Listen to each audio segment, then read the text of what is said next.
Hello everyone, good evening সবাইকে। তো দেখো অনেক দিন পরে বিলের দিকে আসলাম, আর এতদিন তো বিলে আসতে পারিনি, প্রচুর জল ছিল তাই। তো এই দিকটা না শুকিয়ে গেছে, তার জন্য আজকে ঘুরতে চলে এলাম। আর এখানে দেখো কি সুন্দর অপরূপ দৃশ্য।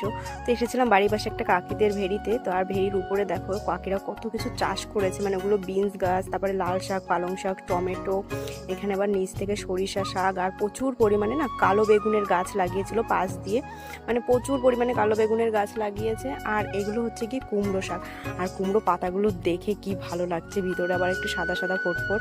আর এগুলো হচ্ছে গিয়ে লাউ গাছ, লাউ গাছ প্রচুর লাগিয়েছে, কারণ লাউ ওনারা বিক্রি করে তার জন্য। আর এখানে দেখো কত লাউ হয়ে আছে, সব কিন্তু লম্বা ধরনের লাউ, প্রচুর পরিমাণে লাউ হয়ে আছে। এই যে লাউ শাকও হয়েছে, প্রচুর প্রচুর লাউ হয়েছে, মানে গুনে শেষ করতে পারিনি, একটুখানি জায়গার ভিতরে অত লাউ, দেখো কত লাউ শুয়ে শুয়ে রয়েছে। আর ওই যে দেখো সামনের দিকটা পুরোটাই শুধু লাউ গাছে ভরা, দেখো সব রাস্তা জুড়ে লাউ গাছ হয়ে আছে।